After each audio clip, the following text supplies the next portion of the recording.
नमस्कार. मधुरम चॅनलमध्ये तुमच्या सगळ्यांचं पुन्हा एकदा स्वागत. आज पुन्हा नवीन वेगळा विषय घेऊन मिळाली. आज तुम्हाला माझे विषय आवडत असतील, तुम्ही चॅनलला आपल्या मधुरमला लाईक सबस्क्राईब करत असालच अशी आशा आहेच, विश्वास आहे. आता आपलं पण हे एक मधुरमचं कुटुंब आहे असं म्हणूया, की ज्यांना आवडते, जे बघतायत, जे व्ह्यूज त्यांच्यापर्यंत पोचत आहेत, तर एक नकळत एक नातं निर्माण होतं असं मी मानते. आणि त्यामुळे कुटुंब म्हणजे काय, तर ह्याच्याविषयी आज थोडंसं बोलावं असं वाटतं. कारण घरात प्रत्येक गोष्टी आपण किती मोठे झालो तरी प्रत्येक गोष्ट ही आपण आपल्या कुटुंबाच्या साक्षीने करतो. कुटुंब हे पहिलं आपल्या घरातलं, आपल्या आयुष्यातलं महत्त्वाचं स्थान आहे असं आपण म्हणूया. व्यक्तित्व आणि व्यक्तिमत्व, मागे हमगंड न्यूनगंडमध्ये मी बोलले हा शब्द, की व्यक्तित्व आणि व्यक्तिमत्व या दोन वेगवेगळ्या संकल्पना आहेत. याच्यामध्ये व्यक्तित्व सजीवाचं अस्तित्व दर्शवतं, तर व्यक्तिमत्व माणसाचं शील चारित्र्य दर्शवतं. व्यक्तीच्या चारित्र्यामध्ये मग संयम, त्याग, करुणा, प्रामाणिकपणा या सर्वांचा विकास होतो. आणि तो होतो तो आपल्या कुटुंबापासूनच.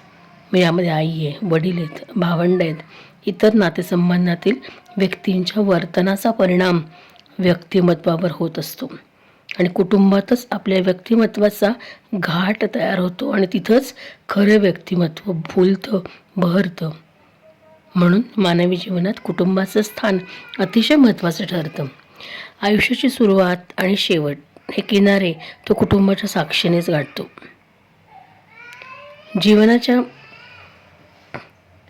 मधल्या प्रवासात घडणाऱ्या चांगल्या वाईट प्रसंगात कुटुंबातील उत्तम सुसंवादामुळेच उभे राहण्याची ताकद त्याला मिळत असते. माणूस म्हणजे नुसतं पोट नाही, त्याला मन आहे, भावना आहेत आणि मनाला आनंद देणारे काही क्षण आहेत. आणि त्याला ते मिळतात ते कुटुंबापासूनच.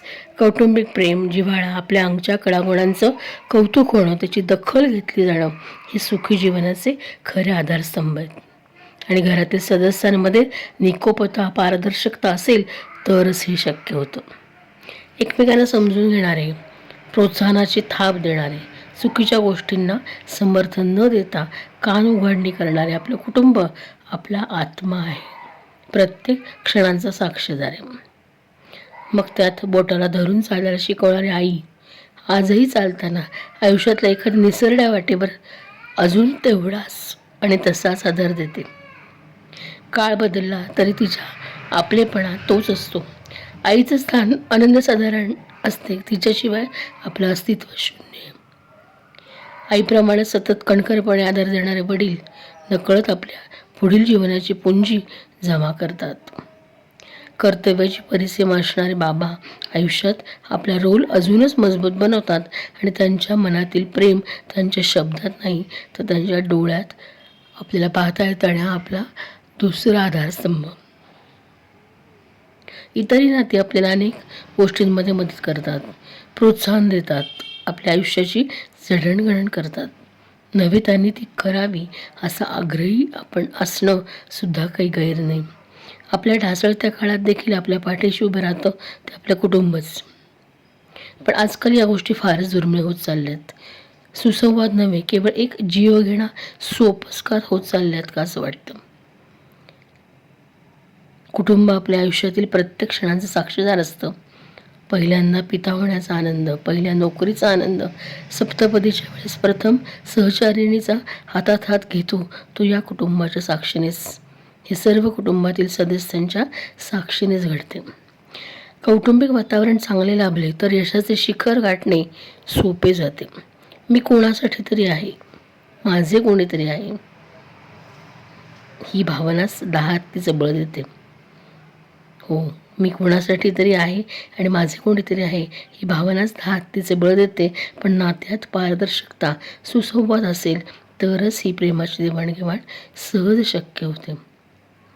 कुटुंबातील पेरलेले प्रेमाचे बीज आधाराचे मोती बनून फुलतात आणि त्याचा जीवनरूपी हार आयुष्यभर आपल्याला साथ देत राहतो. प्रत्येक नात्याची किंमत कळणं मात्र गरजेचं. मग ते आई मुलाचं असू दे, पती पत्नीचं असू दे, नणंद भावजाचं असू दे, सासू सुनेचं असू दे, ते कळणं त्या वेळेला महत्त्वाचं असतं. जसे फुलाचे सुगंध अशी नाते, तशीच ही सर्व नाती प्रेमाच्या सुगंधानं दरवळत राहतात. पण त्यात समजून घेणं, समजावणं या गोष्टी आहेतच. कारण प्रत्येक नाण्याला 2 बाजू असतातच. हाही विचार महत्त्वाचा. निखोपता असेल तर सुंदर गजरा तयार होईल आणि त्यातील सुगंध आपल्याला सतत प्रेरणा देत जगण्याचं बळ देत राहील.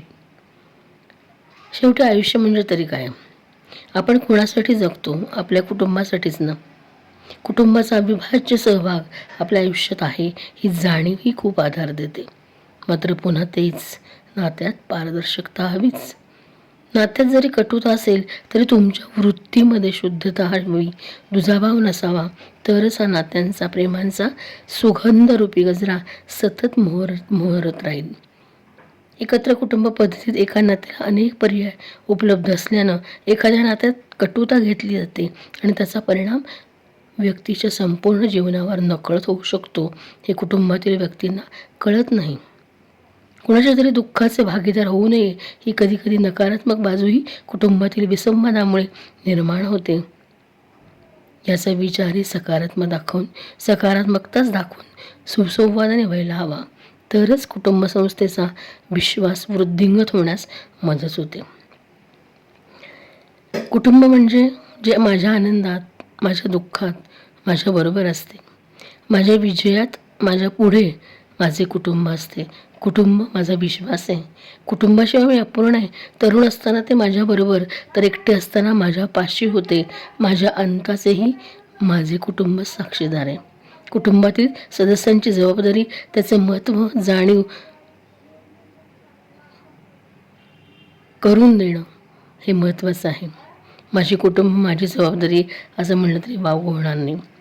नात्यात कटुता, मैत्रीत स्वार्थ, कर्तव्यात कसूरता असली तरी वृत्तीमध्ये शुद्धता हवीच, ती असावी. आणि हा सद्विचार कुटुंब या जाणीवेला अजून बळकटी देतो. माझे कुटुंब माझ्या जगण्याचा आधार आहे, अशीच भावना सगळ्यांची असते. यात सगळ्यांचे योगदान असतेच असावी ही अपेक्षा गृहीतच. घरातील मोठ्या व्यक्तीकडून एकमेकांना बांधून ठेवण्याचं काम होणं गरजेचं आहे. तरच ते माझे कुटुंब वाटेल, खरा आधार वाटेल. हो, पण हेही खरेच की सोबत कितीही लोक असले तरी शेवटी संघर्ष स्वतःलाच करावे लागतात. म्हणून अडचणीत आधार देणारे कुटुंब पाठीशी आहे ही नुसती पारदर्शक भावनाही मनाला उभारी देतेच. हा विश्वास कुटुंब संकल्पनेतून मिळू शकतो. तेव्हा कधीकधी स्वतःलाच भक्कम बनवावे हेच योग्य.